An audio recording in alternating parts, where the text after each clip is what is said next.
You thought the spins were the problem? Not quite. The real problem wasn't what happened on track, but what happened right after.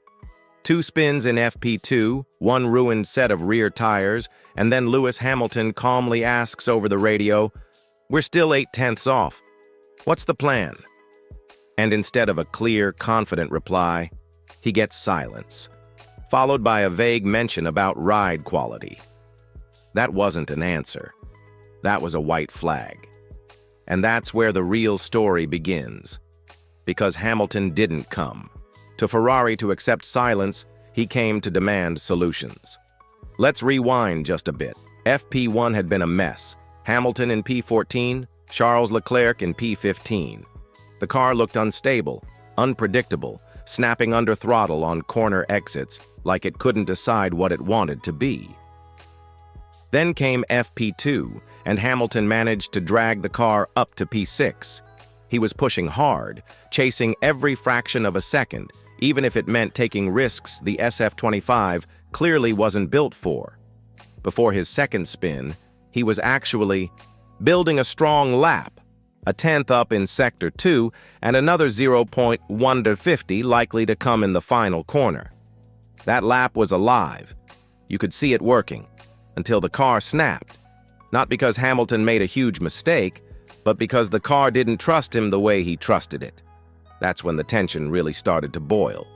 And when the debrief rolled around after FP2, the mood inside Ferrari's garage wasn't technical, it was political. Hamilton repeated the gap. 8/10ths. Where are they? Hiding? No metaphors, no pep talk, no sugarcoating, just cold pressure. And that moment matters, because Hamilton wasn't just frustrated. He was sending a message. He didn't care about comfort. He didn't want excuses. He wanted control, and he wasn't willing to wait quietly for the team to figure it out. That's why this debrief feels like the spark of something much bigger. And honestly, I want to know what you think. Was Hamilton right to call them out so bluntly, or should he have kept it? Behind closed doors? Drop your answer in the comments. Just write yes if you think he was right, or no if you think he went too far. And while you're here, if you love these Inside F1 breakdowns, subscribe to Fast News F1 and hit the notification bell. Your subscription is super important to us, and with your help, we're pushing hard to reach our first 1,000 subscribers. When you look past the spins and the lap times, what really came out of that Friday was a clash of philosophies. Ferrari has always had a car-building DNA rooted in comfort, stability, and caution. They like machines that feel safe, predictable, progressive in how they deliver performance. And for a lot of drivers, that's a good thing. But for Lewis Hamilton, that philosophy is the opposite of what he needs. He thrives on sharp responses, reactive feedback, and a car that lets him cut into corners like a surgeon. He doesn't want to be cushioned. He wants to be unleashed. That's why the gap in the debrief wasn't just numbers. It was about identity. Think about it this way. Ferrari's setup is like designing a car that feels smooth for anyone who drives it. Hamilton, on the other hand, is asking for a car that feels alive, even if it's a little unpredictable, because he knows exactly how to control it. And here's the tension. Ferrari can't serve both philosophies at the same time. If they build the car for comfort, Hamilton loses the razor edge he needs. But if they lean fully into his demands, the car might feel too aggressive for Leclerc. That's why the engineering debate has already gone beyond lap time. It's about choosing which path the team wants to follow. During FP2, that clash showed itself in real time. Before the spin, Hamilton was dragging pace out of the car by fighting it, forcing it into his rhythm. The engineers looked at that and saw risk. Hamilton looked at it and saw opportunity. And in that post-session silence, the real message came out. If you tune this car for comfort, you're tuning it away from victory. That wasn't feedback. That was a warning. And that's the heart of this quiet battle. Ferrari, historically, has been afraid of chaos. Hamilton, though, knows how to weaponize it. That's why Friday night in Zandvoort wasn't just about setup sheets. It was about belief. Do you trust a philosophy that flatters average drivers, or do you take a leap with a driver who can bend chaos into speed? Let me ask you, if you were running Ferrari, which side would you choose? Comfort for consistency or control for raw speed?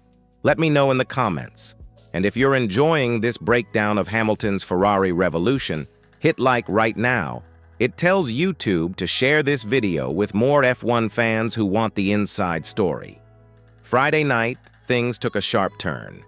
After all the spins, the silence, and the frustration, Hamilton decided he wasn't going to keep waiting for Ferrari to figure out what he needed. He made the ask no one in that garage saw coming. He wanted his setup completely unlinked from Leclerc's. Not a tweak, not a compromise, a clean break. And the list of changes he demanded was precise. A new ride height model, a tighter rear differential, and a different way the brake energy recovery kicked in under load. This wasn't just about experimenting. This was about reshaping the SF25 into a machine built for him and him alone. The reaction inside the garage said it all. Engineers froze, Adami blinked, and suddenly everyone realized what was at stake. Because if Ferrari granted Hamilton's request, it wasn't just a setup change. It was an admission that the car up to this point had been built around someone else, and that it wasn't working for the 7-time world champion they'd brought in to win. And Hamilton, he didn't stop there. He doubled down with the kind of line that cuts through any debate. If I crash, it's on me, but if I compromise, it's on all of you. That wasn't emotion. That was leadership, plain and simple. From that moment, the dynamic shifted. Adami stopped hesitating and started executing.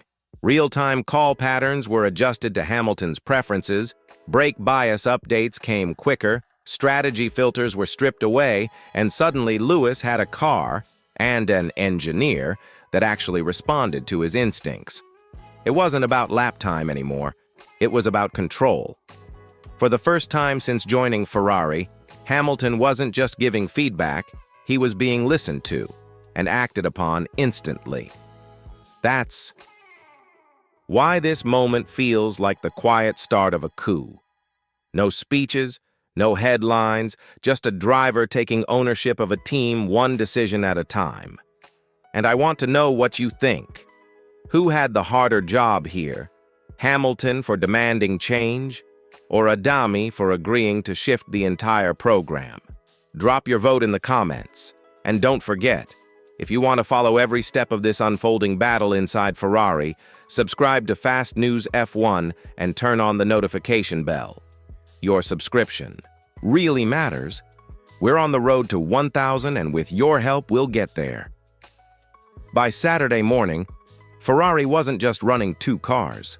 It was running 2 philosophies. On one side of the garage, Charles Leclerc's SF25 rolled out with the familiar safe, balanced setup, predictable, conservative, designed to finish races cleanly. On the other side, Hamilton's car carried a very different identity: low rake, aggressive turn-in, early throttle maps, and sharper energy recovery. It wasn't a minor tweak. It was a transplant of character, and the stopwatch started to make the difference crystal clear. Hamilton's correction rate was down by 32% compared to Friday. His throttle traces were cleaner, and in high-speed corners, his deltas started to match Lando Norris. Same car on paper, but on track it looked like 2 completely different machines. That's when the garage atmosphere began to split. Junior engineers who had once mirrored Leclerc's overlays now started pulling Hamilton's first. Setup changes trickled across the team, not from Charles to Lewis, but from Lewis to Charles. It was subtle, but unmistakable. Ferrari wasn't just testing setups, it was testing futures. And quietly, some engineers began to pick sides. A few still loyal to the old way, others whispering that if Hamilton made this work, they would follow him. You could feel the shift without anyone saying it out loud.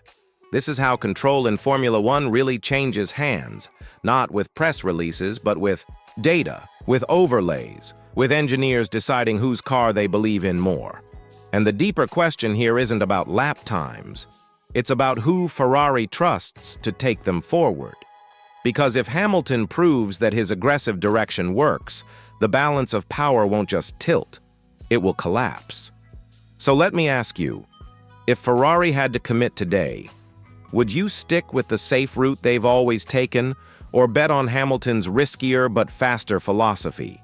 Comment tradition if you'd keep the old approach, or Hamilton if you'd go all in on the new.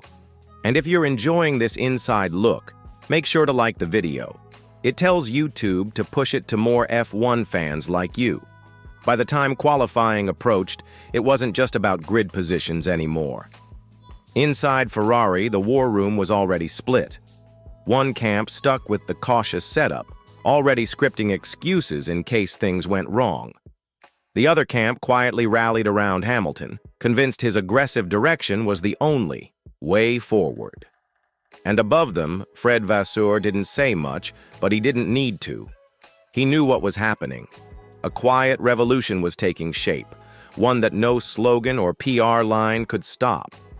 Hamilton had come to Ferrari to lead, and now he was doing it not with speeches, but with sector times and decisive choices. The bigger picture is what makes this moment so dangerous for Ferrari. Zandvoort might have been the spark, but Monza will be the explosion. On home soil, in front of the Tifosi, Ferrari won't be able to hide its fractures under tradition or legacy.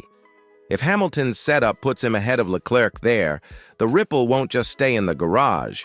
It'll hit the boardroom, it'll shake Maranello, and it'll force the team to finally answer the question they've been avoiding all season. Who is this car really being built for? Because if they keep pretending it's for both drivers equally, the stopwatch will prove otherwise. That's why this story is more than just about chasing pole or scoring podiums. It's about Ferrari deciding what kind of team it wants to be, safe and traditional, or bold and led by a 7-time champion who refuses to compromise. And honestly, I want your take on this. Do you think Hamilton will win this political battle inside Ferrari this season? Comment yes or no, and tell me why. And before you go, don't forget to subscribe to Fast News F1 and turn on the notification bell. Your subscription is very important to us. Help us reach our goal of $1,000 subscribers so we can keep bringing you stories like this straight from the heart of the F1 paddock.